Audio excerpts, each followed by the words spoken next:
Well, good morning, everybody. Welcome to Redefining Teaching, updates on AI integration in college courses session. My name is Ward Lyon. I'm with the Wisconsin Tech College System Office. Just so you know, this session is being recorded, and feel free to put any questions in the chat. We will address them at breaks in the presentation and then also at the end. There will be time left at the end of the presentation for a Q&A as well.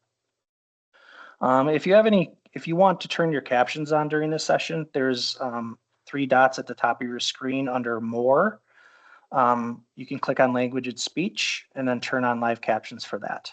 I did put this information in the chat as well. If you need to do Microsoft support page for help with that, or the resources and recordings will be available on the Faculty Summit site, and that link is in the chat as well. Our goal is to have the recordings and resources uploaded within the week, and you should be receiving an email when that is available for you. As we get started, let's just take a moment to review the session expectations. We're very excited to host the 3rd WTCS Faculty Summit, and we also recognize that many of you are taking time out of your busy workday and family time to be here. So we want to make the most of our time during this session. Like I said before, please put any of the questions that you have into the chat, and we will address them at breaks in the presentation and then also at the end during the Q&A. At the end of the session, I will be putting a link to an exit ticket in the chat, asking just for brief feedback on the session and encouraging people to share one action step you want to take based on the information shared. I will put that information with the exit ticket, just so you understand what the expectations on filling that out. So right now I will stop sharing my screen and I'd like to turn it over to our presenter, Bruce. Bruce, take it away. All right. Yeah, I'm going to go ahead and share my screen. All right. You should be seeing it. So you got it? Okay, great. Well, yeah, welcome everyone to this session, updates on AI integration in college courses. Thank you all for coming. I noticed it looks like a great turnout. I'm really happy to see everyone. Coming in on a Friday. It's a Friday, and I'm broadcasting from my $1 million condo here. So I have a QR code on the first slide. If you use your phones, you can go ahead and download this presentation. There are a lot of links in here for free resources and help items that you can do. Now, it's a big file, so there will be a little warning. When you first go to download it, it'll say it's big, but if you just continue to select it, it will actually download. I just tested this out on my phone. It's a big file because there's an animated graphic in here, that's why. But I would recommend that you go ahead and download it. All right, so I want to start with a video. I like to start with a video, so I'm going to do a short YouTube video here. It's short, and let's go ahead and do this. Welcome to the deep dive. You know, we're constantly swimming in information. It feels like things change every single day. But today, we're zoning in on something that's not just a trend. It's actually reshaping a huge part of our lives. Right now, we're talking about artificial intelligence, specifically how it's, well, completely transforming learning, teaching, how we even interact with knowledge. Yeah, AI isn't some sci-fi thing anymore. It's here, in classrooms, at home, in our jobs.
All right. So hopefully that helps get you in the mood for learning more about AI. So I wanted to show that video because it was made with 12 different AI tools. They're all free. And I just wanted to show you that kind of a sampling of the different tools that are out there and the tools that are available to not only you, but your students. So just again, a little bit about me. So I've been working with AI since I first discovered it in 2022 when I went to a webinar and the presenter was showing a very early version of ChatGPT. And I began using what was called a Da Vinci model, I was super impressed with what that could do. And then I really saw this as a very powerful tool that's going to change everything, and then started learning as much as I could about it. I've been integrating, so I teach at Moraine Park Technical College. I teach anatomy and physiology. I've been there for 23 years. And, in the last couple of years, I've been integrating AI into my courses. And it's a real journey. And I'm sure some of you are on that journey as well. And we'll talk about that. All right. So this is an image that I use a lot in my presentations, and it used to be a very old, the first AI images were not that great. But this is a more up-to-date image. It's in an anime version, and it was made by Midjourney's animation feature. So not only can you make images of just about anything, but now you can animate them. So this is like the latest one. All right, so here are some resources. If you now I'll show the QR code again at the end of the presentation. If you download the presentation, you get all these links to these resources. So I developed a completely free, comprehensive course on AI for educators it's on my website. It's a series of videos, there's like 40 some videos there. And it takes you on a journey like from the beginning of AI, like what is artificial intelligence and what are LLMs and what are the different models and how transformers work. I'm not a tech person per se, but I did my best to explain these things. And then it goes through how you can integrate a lot of examples regarding how you can integrate AI into your courses. It shows you how to do the custom chatbots. It shows you how to use a lot of these tools that I'm going to show you today. So I encourage you to do that. Again, it's completely free. It's really there to just help people learn about AI. I also wrote a book a year ago. It's called An Educator's Guide to AI. And I realized at the beginning of this last summer that it was already, of course, out of date because it was the year before.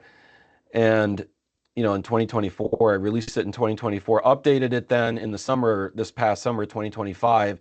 And you can get a free copy of it there. It has the updated final chapter, which just really goes through, what I've observed over the last school year. The book is human written, it's human written. I really love writing, and I've written 7 books, and one of them is an anatomy and physiology study guide, and I've read a pathophysiology book, and so on and so on. But I really love writing, and I don't want to give up my writing to AI. So I've worked really hard to develop my own writing style. So you'll see it if you take a look at the book, and then, if you just want to see the latest and greatest, go to the end, the final chapter. Also, my video was chosen for the OpenAI Academy. It's a global academy or a global project for educators. And my video is in there showing how I integrate OpenAI's ChatGPT into my courses.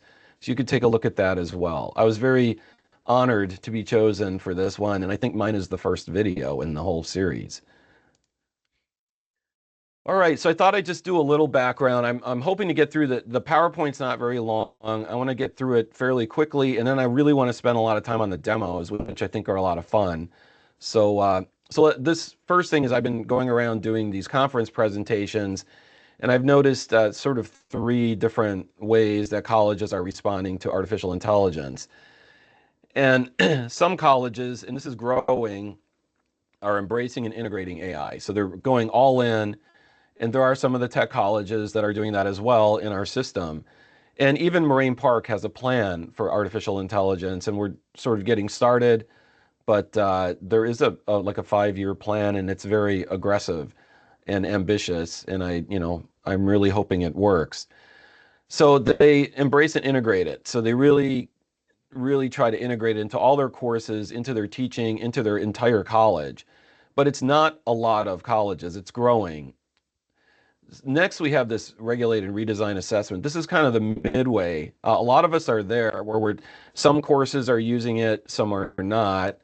The college maybe has a policy. It's a broad policy, but it's not this all-in type of thing, where colleges are embracing and integrating it.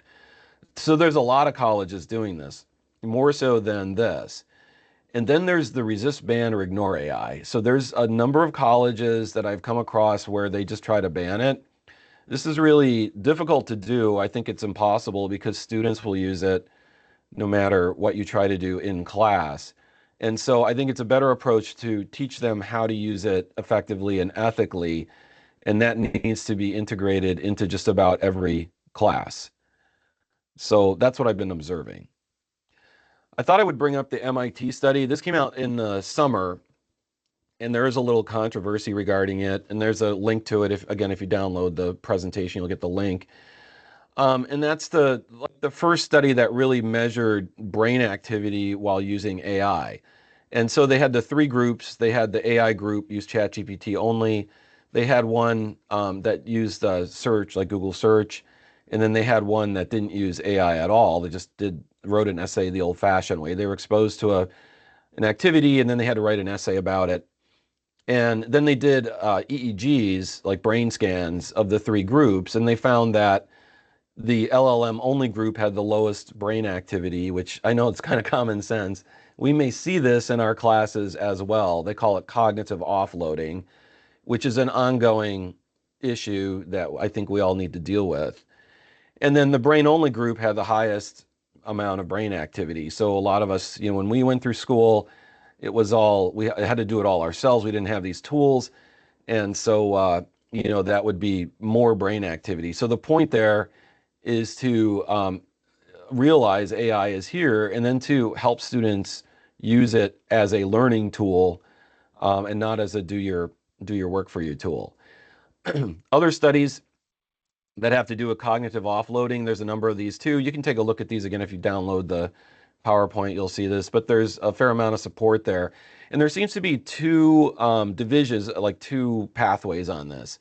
One is the offloading, and that's what you want to try to avoid. And then there's the using AI as a learning tool. There was a Harvard study that came out a year ago, and using these chatbot tutors. They talk about the 2 sigma problem, which has to do with Bloom's. And the idea there is that if a student had a personal tutor, then they would actually be a 2 sigma increase in learning, like on a bell curve. So the idea there is you could use AI as a personal tutor, and I'll show you how I do that in my classes. In fact, my whole chatbot experience began because we didn't have tutors for anatomy and physiology. A lot of the students would take the 2 courses in A&P, they move on to their program courses. They don't have time then to go back and tutor other students, so we didn't have a lot of tutors. And so students who needed tutoring, I thought back in 2023, I developed my first chatbot tutor. It was a GPT-3, 3.5, I believe, model. And I let those students use the tutor, and they did a great job with it. It really helped them. And then I decided to start integrating it into my courses. So I want to go over some observations, the recent observations. It's always changing. Ever since I started doing this, it's a real challenge, and it's always changing, and it's not perfect. But this is what I'm noticing with students. Yes, AI use is increasing. If you haven't noticed it, they're using it. Like the majority of students are using it. I would say in my class of, classes are 20 students. In a class of 20 students, maybe 1 or 2 are not using it. Typically, the older students maybe are not using it. Now, in my classes, I make it optional. They can use it, or they don't. They can just use the traditional methods, the textbook videos, that sort of thing. But when I walk around the classroom and they work on things, they're their laptops and everything, iPads and everything. They're on it. They're using it. They're also getting really good at prompting. They're getting really good at prompting, and their skills in using AI are increasing. Again, and I'll explain what I do in my classes, but sometimes they have to solve problems, and I'll walk around the class and watch how they do it. And some of them have multiple screens up with multiple models up, going back and forth at light speed, really fast, typing really fast. They're using it tremendously, getting better and better at it. Less reliance on AI detectors. I'm trying not to rely on AI detectors. That's a real challenge. I don't want to use older assessments and then just run everything through detectors. We do have the Turnitin detector, which is not very good, and I'll explain why later. But I'm trying to get into these process-oriented authentic assessments and not really use detectors. Students will default to cognitive offloading. I see more and more of that, where I really have to work with students and emphasize every class period how to use AI effectively with examples, with my own use of it, disclosing my own use of it, and so on. So it's a constant challenge to get students now to learn these, how not to cognitive offload. Sorry, excuse my illness. It's fall. So custom chatbots, I've been using these for a couple of years. I've made some improvements. I'm going to show you one or two of my custom chatbots very briefly and show you the improvements, trying to move more toward authentic assessments. Students are now using camera mode during class. So I do encourage that. They will do things in class and then they'll get feedback after they take a picture of what they've done. So I totally agree with AI giving students feedback, but I don't agree with having students do their work for them or the AI doing their work for them. Right, and so every class period I try to emphasize why they need to learn these things and try to get them ready for the future workplace by integrating AI. And also I'm trying to stretch learning by going into deeper activities and higher levels like Bloom's levels. All right, so this is just an infographic that really just goes through the same thing I just went over. And so at this point, I'll take see if anybody has any questions at this point. So Ward, you want to let me know? Yeah, you didn't have any questions. It was just a couple about QR codes, and I let them know that will be at the end of the presentation. Okay, great. All right, that's fine. Does So anybody here's want to something. come off mic? What's that? I didn't know if anybody else had a question. Oh, yeah. Sorry. Does anybody have any Let them know they can come off questions? mic. You can just come off mic and. Okay. All right, so move on. So this is something I did about a month ago or so. I created the Student Integrity and Assessment Validity Scale. So I have some curriculum projects I'm working on, and I'm always looking for data to support these different types of assessments. And what I thought is I wanted to merge the constructs of integrity and validity in assessments. So I actually created the scale using GPT-5 agent mode and a couple of other models. I had it go out and search for relevant and recent research on assessment design. And I looked at integrity, both integrity, supportive research for integrity and validity. And then I had AI merge the two into this scale. And I checked it, I vetted it. I used a couple of different models. I used Google, Gemini, I think the latest version 2.5 it was. And then I used Perplexity, which is great for research. And I integrated that into this scale. And so now when I do curriculum development, I do run my assignments through here, and it scores it on a scale from 1 to 10 regarding both like the combined constructs of integrity and validity. I also then built a custom GPT, which you can access here. And you could put your assessments in and see what it says, or you can have it help you develop new assessments that score higher on integrity and validity. So they're authentic type assessments. I found it pretty useful so far. And, so I'll continue to use it, but feel free to use it. Everything I do on here is free. So just use it. All right. So how has AI integration changed my teaching? And so before, I've been taught all the different modalities of courses. And, the old way of teaching was students would come in, I do a 2.5-hour lecture, riveting lecture. They would take notes. Then we'd take a short break, go into the lab, do another 2.5-hour lab. They'd rush through the lab and then they'd leave and turn in their lab sheets. And then we do a multiple choice proctored exam. So they had no prior knowledge. There was very little interaction and engagement during the lecture, and even during the lab, they just tried to get the lab done as quick as they could. So that's how it used to be. The assessments were the proctored exams. There was maybe some homework and lab reports there as well. Very little interaction. I would ask them a question like an hour into my lecture and say, does anybody remember this? And no one would answer, and so on. Very little engagement. Now, though, I flip my class. They use the chat bots ahead of time. And then when they come to class, they have to apply it to mini cases. So then I make my lectures interactive. So after they've been through the content, they've applied it to an activity, they've reported out and presented their activity, then I go through the same content and I have an interactive lecture. So they help me and they're totally engaged. I ask questions, they answer them. They're able to do that. So the lectures are shorter, they're very engaging, they're interactive. And then of course we still do lab activities, but I have what I call the video game method of learning. If they get something wrong, I let them, they just keep redoing it until they get it right. So they just have to keep going until they get it right. And everybody gets through it. All right, so just my typical class meeting, and I'm going to try to go through this quickly because I want to get to the demos.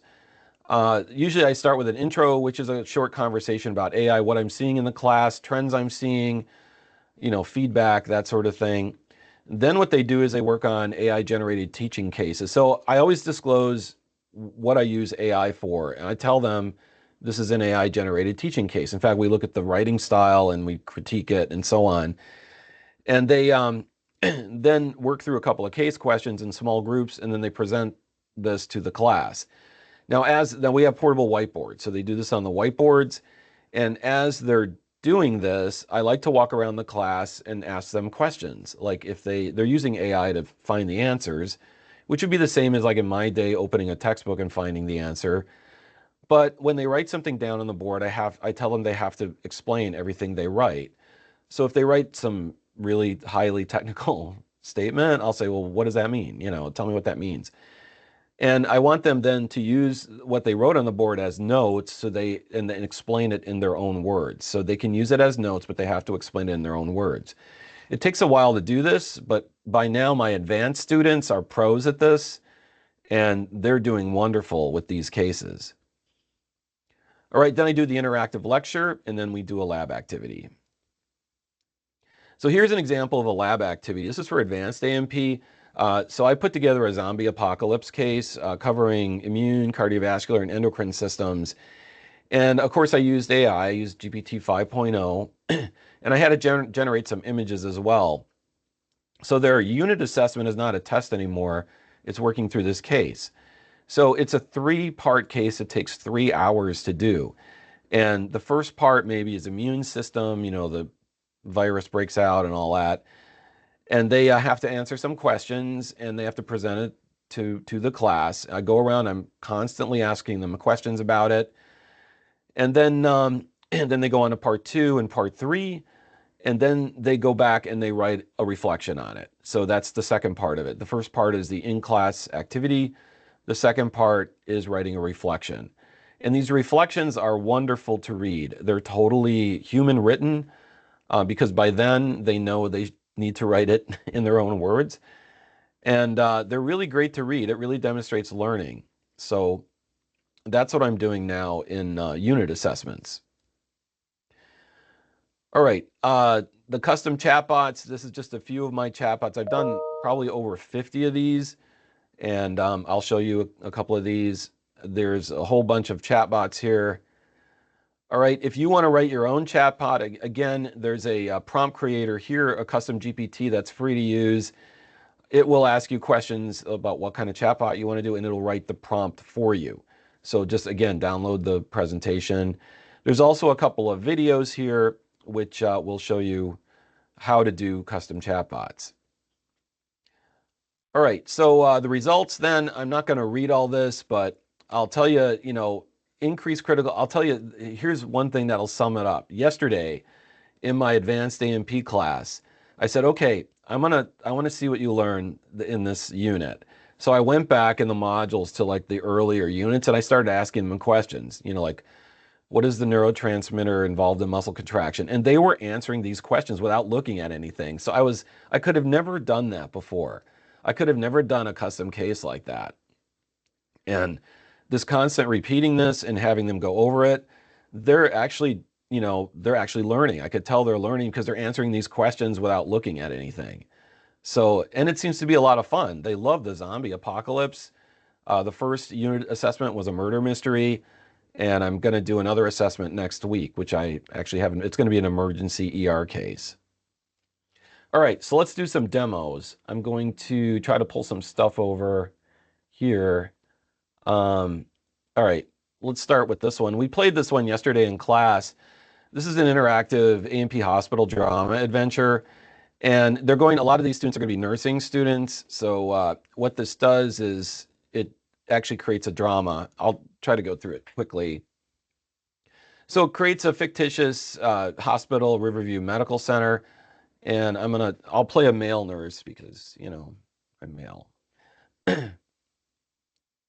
So it creates a whole scenario. I wanted it to be dramatic, so I prompted it to tell a story. So it has characters, it has dialogue, it kind of pulls you into the whole thing. So, you can read through this. It creates this whole story. Your preceptor is Nurse Elena Torres, and, it tells about her. And then it asks you which topic or which section of the hospital you want to go on. So you just pick one of these.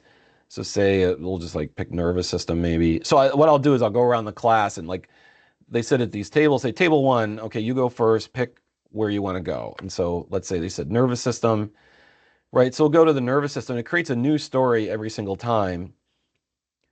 And, it has this drama here. So perfect timing, room 412, let's go. This one's a great intro into neural signaling.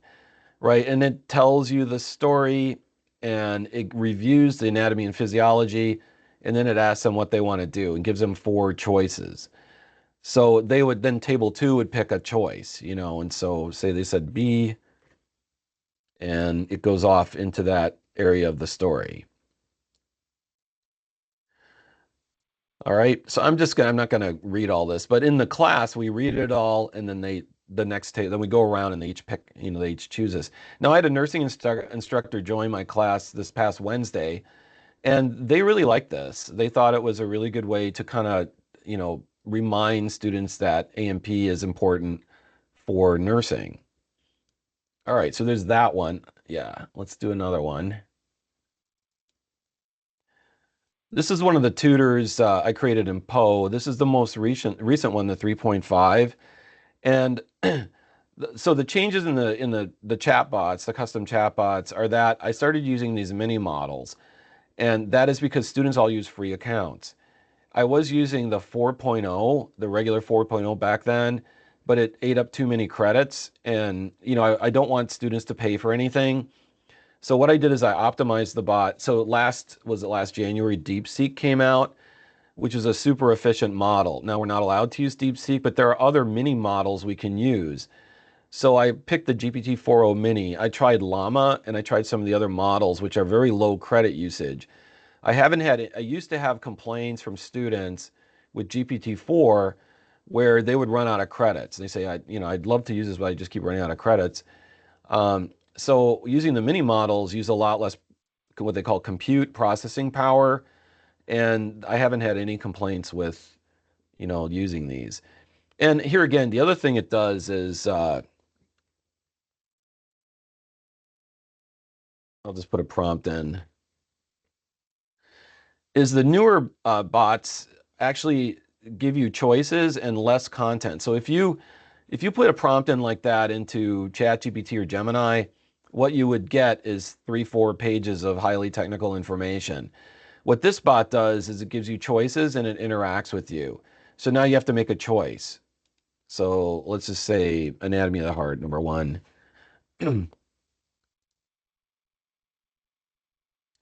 So here again, it's gonna give you a lot less content than the other chatbots do. It's customized to give you short bits of content, and then it interacts. It'll ask you a question at the end.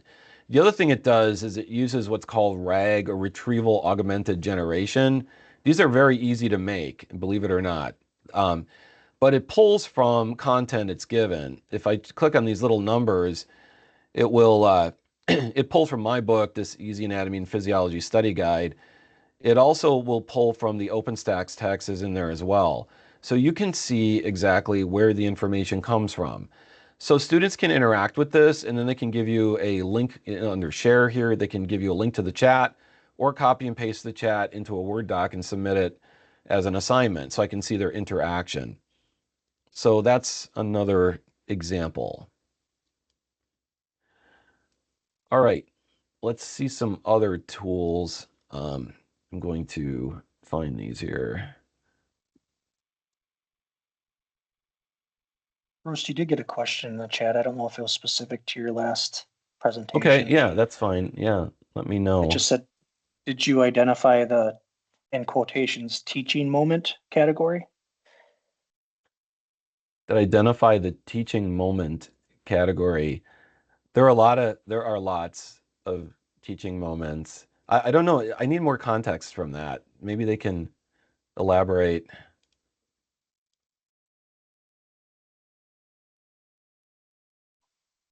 In the hospital drama, there is a section for teaching moments. Oh, right. Oh, in the hospital drama bot. Right. Yeah, we do. Is it I take programmed to do that? Right. Yeah. It reviews the anatomy and physiology. So generally, when I do this in class, we'll skip through the A&P summary because it's usually based on what they already should know. So I'll just say, you remember this from last week, and try to apply, and then maybe I'll give them hints. Now, the other thing about the hospital drama adventure is that there's no right answer. If you go down the wrong path, like a path that hurts the patient, it'll tell you, and you'll have to correct it. So it'll actually give you teaching moments as you go through the case. If you pick the best option, it won't do that. But if you start to pick options that actually start to interfere with the patient's well-being, it'll redirect you by teaching you. So I guess maybe that is what you're looking for. Does that answer your question?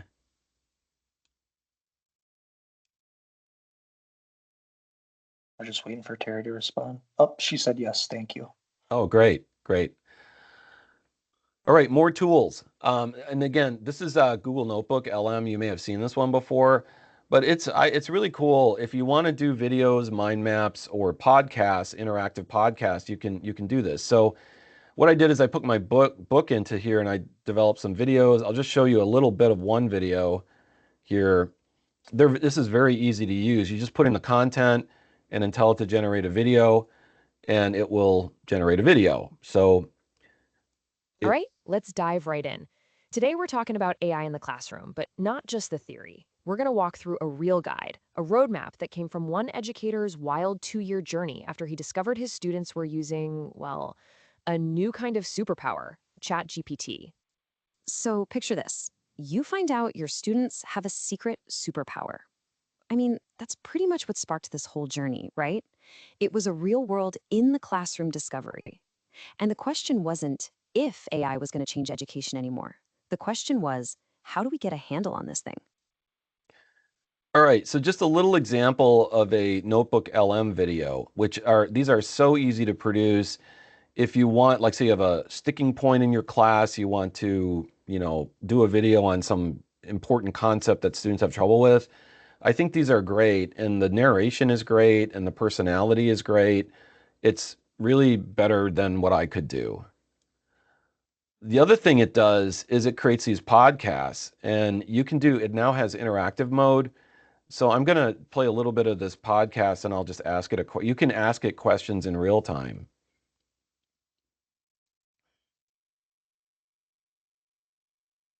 Welcome to the deep dive. We take some incredible sources, dive deep, and pull out the absolute gold for you. That's the plan. And today we're plunging into something huge. Artificial intelligence. It's not just shaping up industries, it's fundamentally changing education, right down to the classroom, how things are taught, maybe even how you learn. Oh, our listeners got something to share. Let's hear it. Hey, how can I develop assessments using AI? Oh, that is a fantastic question. A really practical one, too. And it speaks right to stage 6 of the AI roadmap we were going to discuss later. Adapting course activities and assessments. So the short answer is you have to redesign them. You can't just apply AI to old assignments. That's the key takeaway from the sources. You need to rethink the All right, so yeah, in the interest of time, you can interact with this. So here again, you could put in content, like maybe it's your content or whatever, and have it do a podcast with 2 hosts, and students can then interact with this. And again, this is free. They can do this all for free. So I think this is cool. And the other one I was going to show you is the storybook.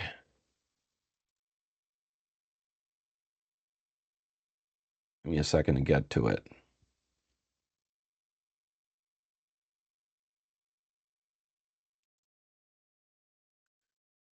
All right, so Gemini has this storybook mode, and it will generate these very short 8 to 10 page storybooks. So I just did this one right before this presentation. So let's just we'll listen to just a couple pages. Ada's co-pilot. Ada clutched her tote bag, the WTCS Faculty Summit logo beaming up at her.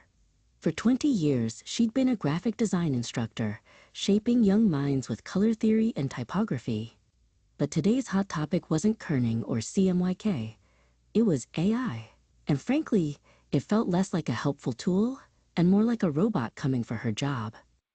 The keynote speaker, a young man named Kai with an infectious energy, bounded onto the stage. AI isn't the future, he declared. It's the now. He spoke of algorithms and neural networks, and with every new term, Ada's skepticism grew a thicker, cozier blanket.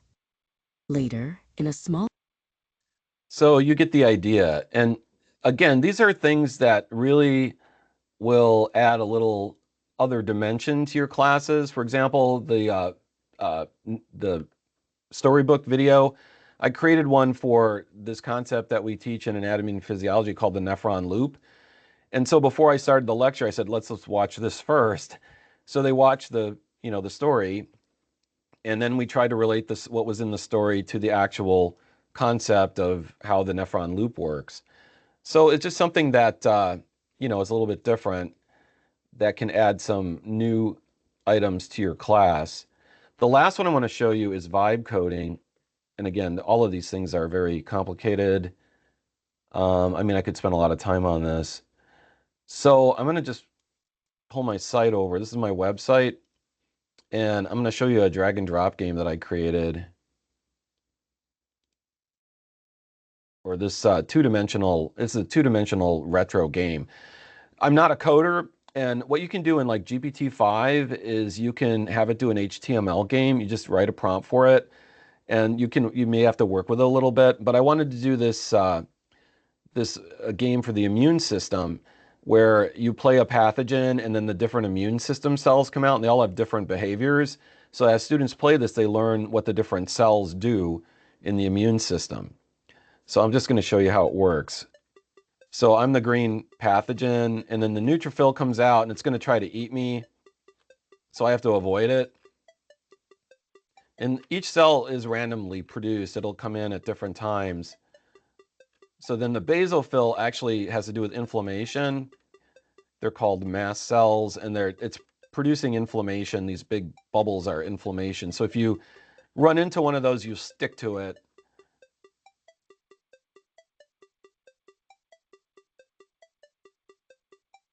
All right, so then the monocyte is going to try to attack you again. It's going to try to eat you up.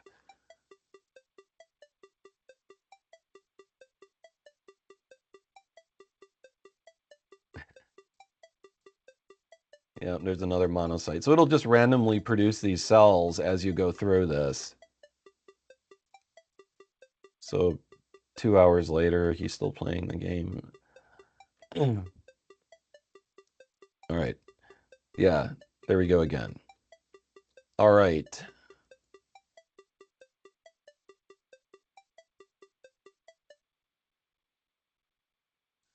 I did another one, a blood vessel learning game, and I did this one that I had in the video, Immune Invaders. So it's like Space Invaders. And you try to shoot the different types of cells and so on.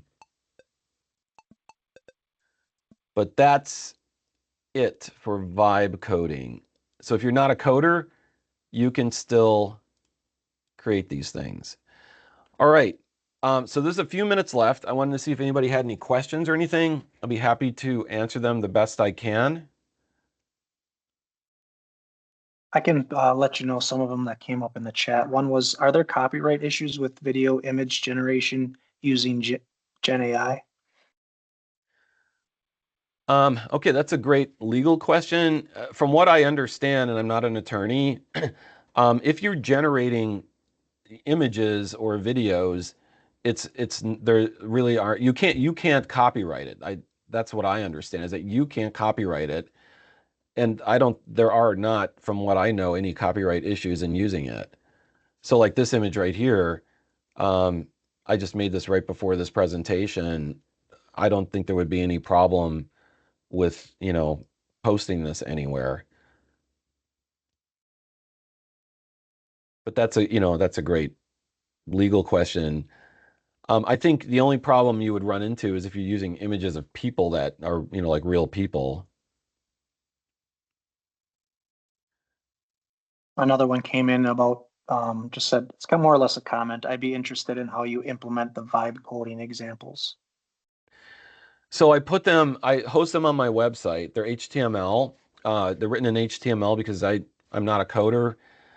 And I can easily copy and paste and put the code into an HTML window in my website. And then I just put a link to that page in the LMS, like Canvas, and students can go and play the game as long as they want. So that's how I implement it. So it's like a practice thing. They can, an activity for them to practice. Like there's one on blood cell identification or blood vessel identification, and they can just play it and hopefully learn what the names of or where the different blood vessels are. Hey, Bruce, what platform was used for video and podcast? Yeah, it's called Google Notebook LM. If you Google Notebook LM, you can do these for free. They're limited as to how many you can do, but you can create these. Oh yeah, let me switch this slide.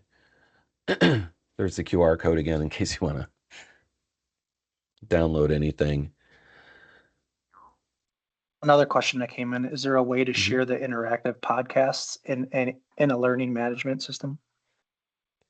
Well, you can share these podcasts with a link. So you would there's a share button. You can click on that. It'll give you a link. You can put that in your LMS, and students can access it directly that way. And the last question that came up was, what tool did you use to make that image in your last slide? Oh, that was just ChatGPT, which just upgraded to 5.1 like yesterday. So I haven't had a whole lot of time to really see the difference between 5.0 and 5.1. Right, yeah, it's a big PowerPoint. If you just tell it to download it anyway, so someone asked about the size of it. The way I did it is it said it was large, and then I just said download it anyway, and then it downloaded it. But maybe I could, Ward, I don't know, can I just submit this PowerPoint to you guys and you could just make it available that way too? Maybe I could take the image out.